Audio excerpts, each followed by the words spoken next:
Praise the Lord. இன்றைய தியானம் சங்கீதம் 119வது அதிகாரம் 145 முதல் 152 வரை. முழு இருதயத்தோடும் கூப்பிட்டேன், கர்த்தாவே என் ஜெபத்தை கேளும். உம்முடைய பிரமாணங்களை கைக்கொள்ளுவேன். உம்மை நோக்கி கூப்பிட்டேன், என்னை இரட்சியும். அப்பொழுது நான் உம்முடைய சாட்சிகளை காத்து கொள்ளுவேன். அதிகாலையில் நான் எழுந்து சத்தமிட்டேன், உம்முடைய வசனத்துக்கு காத்திருக்கிறேன். உமது வசனத்தை தியானிக்கும்படி குறித்த ஜாமங்களுக்கு முன்னே என் கண்கள் விழித்துக் கொள்ளும். உம்முடைய கிருபையின்படி என் சத்தத்தை கேளும். கர்த்தாவே, உம்முடைய நியாயத்தின்படி என்னை உயிர்ப்பியும். தீவினியை பின்பற்றுகிறவர்கள் சமீபிக்கிறார்கள். அவர்கள் உம்முடைய வேதத்துக்கு தூரமாய் இருக்கிறார்கள். கர்த்தாவே, நீர் சமீபமாய் இருக்கிறீர். உமது கற்பனைகள் எல்லாம் உண்மை.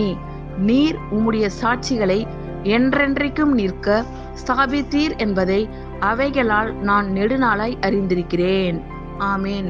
கர்த்தர் உங்கள் அனைவரையும் ஆசீர்வதிப்பாராக. God bless you all.